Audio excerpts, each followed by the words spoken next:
Hi everyone, I am Rebecca from ChemKnits, and it's time to leave no dye behind. I have some leftover food coloring mixed from a project, in addition to some vials that are basically empty that just need the color dumped out of them. And I thought it would be fun to dye some KnitPicks Simply Wool in the color Winkle. This yarn is 100% eco wool, and it is a natural wool color. And so with this sort of pale, warm gray base, it'll take up color a little differently than, say, an off-white base of bare yarn.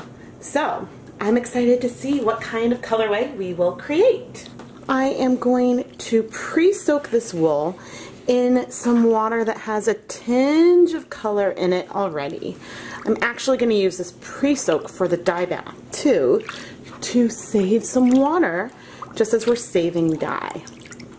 Now I think that this yarn potentially has higher lanolin in it, so it's a little oilier than, say, KnitPicks Wool of the Andes, so it takes a little bit more effort here to submerge it. But once we are all submerged, we're going to let this pre-soak for 30 minutes before we start dyeing it. 30 minutes are up.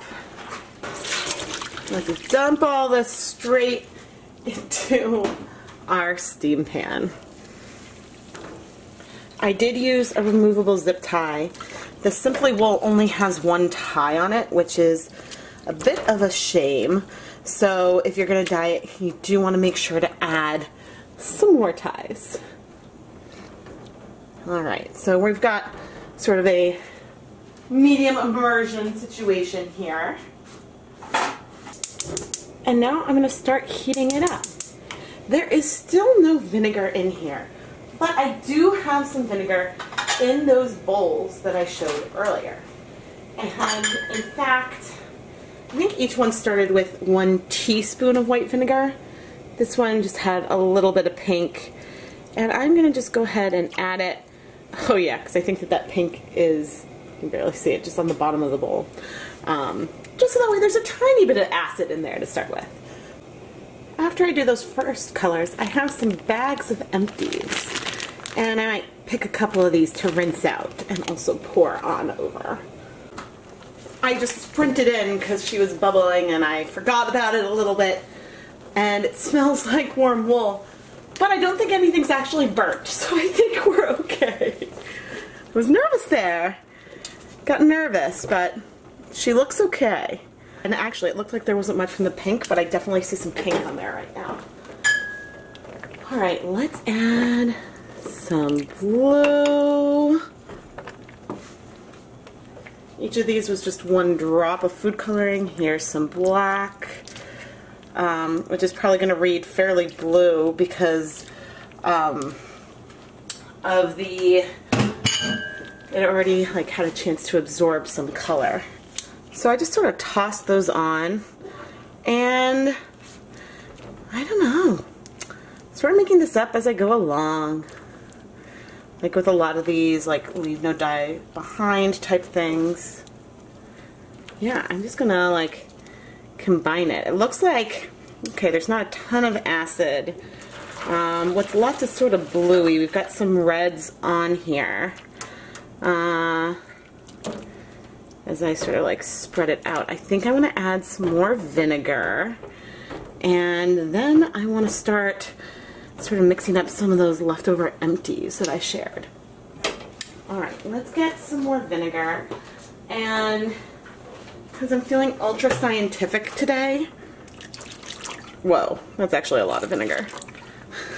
I just wanted to do a couple splashes, but that ended up feeling like a lot more than I intended. But I have a feeling that this yarn might need a little more acid anyway. So, and I also have a feeling that I'm making a tangled mess right now. Trying to get it spread back out. Oh dear. Alright. I am now let's go over, I guess, to the sink and let's start mixing up some of these empties. All right, I decided to go for it, and I've got 3 different violet empties. And they are at varying degrees of empty or almost empty. There's some green on the outside. And I'm just running some warm hot water. You can see it's splashing a little bit down in the drain. And just gonna start rinsing it out. But one of the reasons why I'm using warm water here is that the warm water will help dissolve what is inside these empties a bit better. So now you can see the inside is looking relatively clear. So then we can recycle what is left. Yeah, actually these are all nice and fairly empty. But anyway, I'm going to carry on with this. Oh dear. Try not to make too big of a mess. And we've got a lot of purple here. Like, a lot of purple. A lot of purple. Now, I think we're going to end up with some, like, cool, maybe some broken purple. There's definitely going to be some pinker sections and some bluer sections. Ooh. And there, look at that bright blue. Do you see that? Oh, there's a little bit of glare. There we go. See that bright blue that's coming through? That is cool.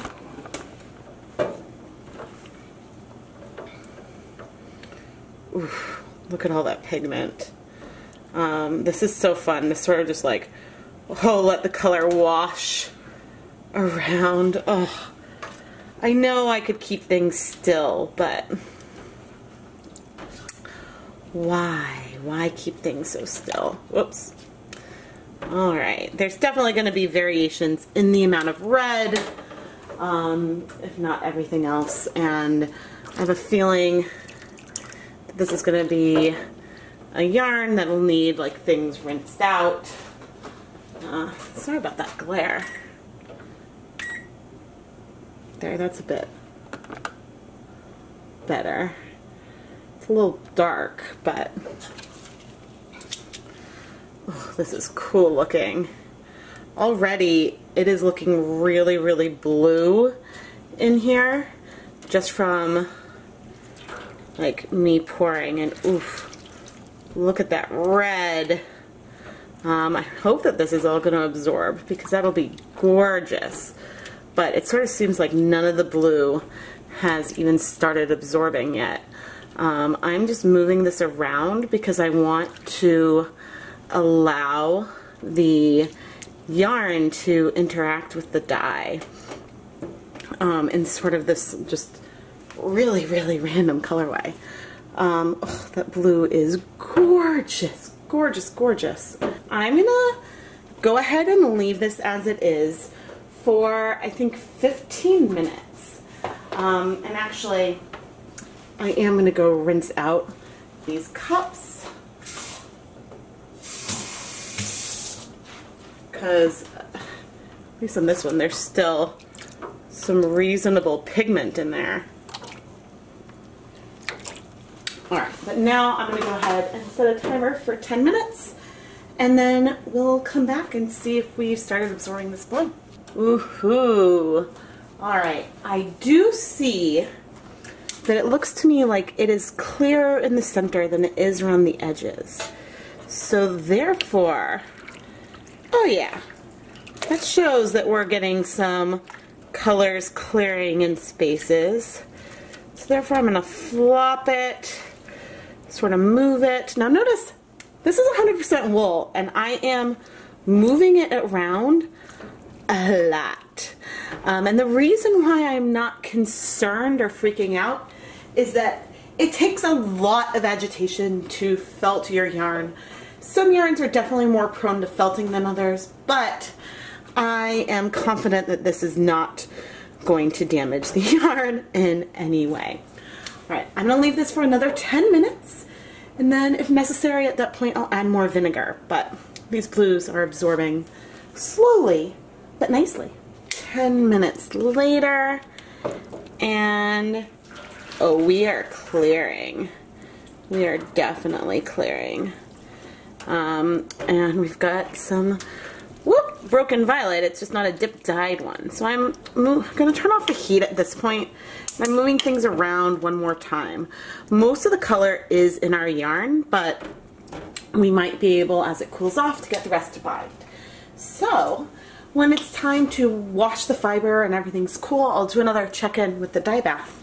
But this is pretty, you guys. After this yarn is cool, if we squeeze out the excess, you can see that it is beautifully clear. So now we just have to wash it. Let's wash this beautiful, beautiful yarn. I did already remove the zip tie, but it seems like the water got darker, but oddly, it didn't seem like it had a color. So I'm not entirely sure if there's some bleeding. I'm using just a little bit of clear dish soap just to see if there is any color coming out. And it's hard to say. It's like there's a gray coming out, which I'm not entirely sure where that's coming from.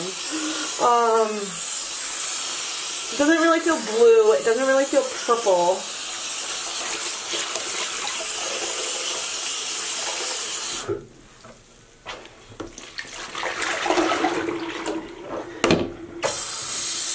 I didn't pay attention to see if the water was cloudy from the pre-soak at all, but anyway, it does look like we've got pigment in our yarn, so I'm not questioning that.